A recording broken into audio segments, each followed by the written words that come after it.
Secunderabad railway station ఆధునికీకరణ పనులు శరవేగంగా సాగుతున్నాయి. ప్రయాణికులకు ఇబ్బందులు తలెత్తకుండా దక్షిణ మధ్య రైల్వే ప్రత్యేక చర్యలు చేపట్టింది. స్టేషన్ పునర్నిర్మాణంలో భాగంగా నేటి నుంచి సుమారు 60కి పైగా రైళ్లను ఇతర స్టేషన్ల నుంచి నడిపించనున్నారు. సికింద్రాబాద్ స్టేషన్లోని 5-6 ప్లాట్ఫామ్లను నేటి నుంచి పూర్తిగా మూసివేసి ప్రయాణికుల నడక వంతెనల నిర్మాణం చేపట్టనున్నారు. ఈ నేపథ్యంలోనే రైళ్లు బయలుదేరే టెర్మినల్స్ ను మార్పు చేశామని రైల్వే అధికారులు తెలిపారు. స్టేషన్ పునర్నిర్మాణ పనుల వల్ల మార్పు చేసిన రైళ్ల వివరాలు తెలుసుకునేందుకు దక్షిణ మధ్య రైల్వే సిపిఆర్ఓ శ్రీధర్తో ఈటీవీ ముఖాముఖి. సికింద్రాబాద్ పునరాభివృద్ధి పనులు శరవేగంగా కొనసాగుతున్నాయి. అక్కడి నుంచి నడిచేటువంటి రైళ్లను ఇతర రైల్వే స్టేషన్ల నుంచి నడిపిస్తున్నారు. సుమారు 60కి పైగా రైళ్లను కాచిగూడ, నాంపల్లి, చెర్లపల్లి రైల్వే స్టేషన్ నుంచి నడిపిస్తున్నారు. ప్రస్తుతం ఈ సికింద్రాబాద్ పునరాభివృద్ధి పనులు ఎలా కొనసాగుతున్నాయి, ఏ స్టేజ్లో ఉన్నాయి, దానికి సంబంధించినటువంటి మరిన్ని వివరాలు మనతో పాటు దక్షిణ మధ్య రైల్వే సిపిఆర్ఓ శ్రీధర్ సార్ ఉన్నారు. సార్, ప్రస్తుతం ముందు సికింద్రాబాద్ రైల్వే స్టేషన్ పునరాభివృద్ధి పనులు ఏ మేరకు జరుగుతున్నాయి, ఎక్కడి వరకు వచ్చాయి? Secunderabad station redevelopment works 720 crores చేపట్టడం జరిగింది. ఇదంతా కూడా అమృత్ భారత్ స్టేషన్ స్కీమ్ కింద భారతదేశంలోని ఇంపార్టెంట్ స్టేషన్స్ అన్నింటినీ కూడా రీడెవలప్ చేస్తూ ఇప్పుడు మోడర్న్ రిక్వైర్మెంట్స్ కు అనుగుణంగా తీర్చిదిద్దే ప్రయత్నం చేస్తా ఉన్నాం. అందులో భాగంగానే సికింద్రాబాద్ రైల్వే స్టేషన్ పనులు కూడా స్టార్ట్ అయ్యాయి. ఇప్పుడు దాదాపు 40 నుంచి 45% పనులు అయ్యాయి. ఎస్కలేటర్లు, లిఫ్ట్స్, ట్రావెలేటర్స్ రాబోతున్నాయి. అలాగే ఎయిర్ కాన్కోర్స్ అంటే ఫస్ట్ ఫ్లోర్ మొత్తం కూడా అన్ని ప్లాట్ఫామ్ పైగా ఎయిర్ కాన్కోర్స్. సో ఇవన్నీ పనులు చేపట్టాలంటే ప్లాట్ఫామ్స్ పైన ఫౌండేషన్స్, పిల్లర్స్ వేయాల్సిన అవసరం ఉంటుంది. సో ఆ పనులు కూడా ఇప్పుడు స్టార్ట్ చేశాం. ప్రస్తుతం కొన్ని ప్లాట్ఫామ్స్ను మూసివేస్తున్నారు, రైళ్లను దారి మళ్లిస్తున్నారు, మరికొన్నింటిని ఇతర స్టేషన్ల నుంచి నడిపిస్తున్నారు. ఎన్ని రైళ్లను ఇతర స్టేషన్ల నుంచి నడిపిస్తున్నారు, ఏ రైళ్లను నడిపిస్తున్నారు? అదే ముఖ్యంగా స్టేషన్ రీడెవలప్మెంట్ని దృష్టిలో పెట్టుకొని ముఖ్యంగా దీంట్లో ఏంటంటే ఒక 2 ప్లాట్ఫామ్స్ని డెడికేటెడ్గా కన్స్ట్రక్షన్స్కి, అంటే అక్కడ ప్యాసింజర్ సేఫ్టీ ఇబ్బంది ఉంటుంది కాబట్టి ఆ ప్లాట్ఫామ్స్ పైన ట్రైన్స్ తీసుకోలేము. సో అలా అని అన్ని ప్లాట్ఫామ్స్ను కూడా స్పేర్ చేయలేము.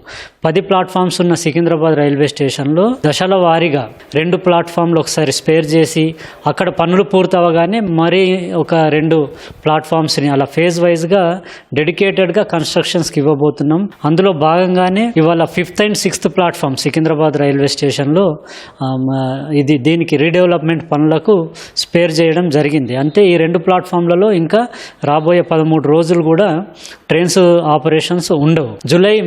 మిడిల్ ఆఫ్ ది జూలై వరకు కూడా ఈ పనులు సాగుతూ ఉన్నాయి. తర్వాత రిక్వైర్మెంట్ని దృష్టిలో పెట్టుకొని ఫర్దర్గా కూడా కొన్ని ప్లాట్ఫామ్లని స్పేర్ చేయాల్సిన అవసరం ఉంటుంది. ఈ సికింద్రాబాద్ రైల్వే స్టేషన్ నుంచి బయలుదేరేటువంటి రైళ్లను ఏ స్టేషన్ల నుంచి నడిపిస్తున్నారు, వాటి వివరాలు చెప్పండి. ఇప్పుడు చెర్లపల్లి రైల్వే స్టేషన్ కూడా అధునాతన హంగులతో డెవలప్ చేయడం జరిగింది. అక్కడ కూడా దాదాపు 9 ప్లాట్ఫామ్లు డెవలప్ అయ్యాయి. Coach maintenance, train maintenance facilities కూడా వచ్చాయి. కాబట్టి అక్కడ నుంచే ట్రైన్ ఆరిజినేటింగ్, టర్మినేటింగ్ పూర్తి స్థాయిలో టర్మినల్గా రూపాంతరం చెందింది. కాబట్టి అక్కడి నుంచి కూడా కొన్ని ట్రైన్స్ అంటే బదలాయించాము. అందులో భాగంగానే సికింద్రాబాద్ నుంచి ఒక 8 ట్రైన్స్ని పర్మనెంట్ బేసిస్లో మేము షిఫ్ట్ చేయడం జరిగింది. చెర్లపల్లి 6, అలాగే కాచిగూడకు 2 ట్రైన్స్, తుంగభద్ర ఇక్కడికి కాచిగూడకు వచ్చింది.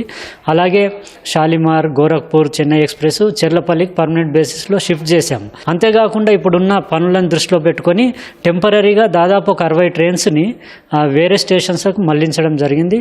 ఇందులో ఒక 30 ట్రైన్స్ వచ్చేసి అంటే కంప్లీట్గా వేరే ఇంపార్టెంట్ స్టేషన్స్ అయిన మల్కాజ్గిరి, చెర్లపల్లి, నాంపల్లి, కాచిగూడ ఇలా ఆ స్టేషన్ నుంచి స్టార్ట్ చేసేందుకు షిఫ్ట్ చేశాము. అలాగే ఒక 30 ట్రైన్స్ వచ్చేసి అంటే పాసింగ్ త్రూ అంటే సికింద్రాబాద్ స్టేషన్ మీదుగా వెళ్ళే ట్రైన్స్ని అంటే సికింద్రాబాద్ పైకి అంటే స్టేషన్ పైగా తీసుకురాకుండా వేరే రూట్లో అంటే పక్క రూట్లోంచి మళ్లించడం జరిగింది. ఇది డైవర్షన్ చేశాము. యావరేజ్గా 35 నుంచి 40 ట్రైన్లు పర్ డే ఆ లోడ్ సికింద్రాబాద్ స్టేషన్ నుంచి తగ్గబోతా ఉంది. ఈ ట్రైన్లను మార్చినప్పుడు వీటికి సంబంధించినటువంటి వివరాలు ప్రయాణికులకు అందడం లేదంటున్నారు. ముఖ్యంగా ప్లాట్ఫామ్ చేంజ్కు సంబంధించినటువంటి అంశాలు కూడా ప్రయాణికులకు గందరగోళంగా ఉంటుంది. ముఖ్యంగా 1వ నెంబర్ ప్లాట్ఫామ్ నుంచి 10వ నెంబర్ ప్లాట్ఫామ్ వరకు ఉన్నటువంటి రైళ్లకు సంబంధించినటువంటి జాబితాను ప్రయాణికులను చేర్చడంలో కొంత ఇబ్బందికరంగా ఉందని ప్రయాణికుల నుంచి చాలా వరకు ఫిర్యాదులు వస్తుంది. దాన్ని ఎట్లా మేనేజ్ చేస్తారు? లేదు అంటే ఇప్పుడు మనకి ఈ ట్రైన్స్ విషయానికి వస్తే మనం 2 ప్లాట్ఫామ్స్ని అంటే ఈ ఇబ్బంది కలగకుండానే ప్లాట్ఫామ్స్ని డెడికేటెడ్గా కన్స్ట్రక్షన్కి ఇచ్చాము. అలాగే అడ్వాన్స్గా ప్రయర్గానే ఒక హాఫ్ అన్ అవర్ బిఫోర్గానే అంటే ఏదైనా ఎమర్జెన్సీలో కూడా అలా ముందుగానే అనౌన్స్మెంట్ చేయడము, డిస్ప్లే బోర్డ్స్ కూడా దాంట్లో కూడా ఇన్ఫర్మేషన్ డిస్ప్లే చేయడం జరుగుతూ ఉంది. Thank you. ఇది మొత్తానికైతే సికింద్రాబాద్ పునరాభివృద్ధి పనుల్లో భాగంగా చాలా వరకు రైళ్లను నాంపల్లి కావచ్చు, కాచిగూడ కావచ్చు, చర్లపల్లి రైల్వే స్టేషన్ నుంచి నడిపిస్తున్నామని కూడా దక్షిణ మధ్య రైల్వే సిపిఆర్ఓ శ్రీధర్ సార్ అంటున్నారు. అదేవిధంగా ఈ రైళ్లకు సంబంధించినటువంటి వివరాలను ముందుగానే ప్రయాణికులకు చేరవేస్తున్నామని, అదేవిధంగా ప్లాట్ఫారంలకు సంబంధించి కూడా ఎటువంటి గందరగోళం లేదని, రైలు బయలుదేరే ముందు అరగంట ముందు వాటికి సంబంధించినటువంటి పూర్తి సమాచారాన్ని ప్రయాణికులకు అనౌన్స్మెంట్ ద్వారా అందజేస్తున్నామని అంటున్నారు. కెమెరామెన్ కేవీ రావుతో శ్రీనివాస్, ఈటీవీ న్యూస్, హైదరాబాద్.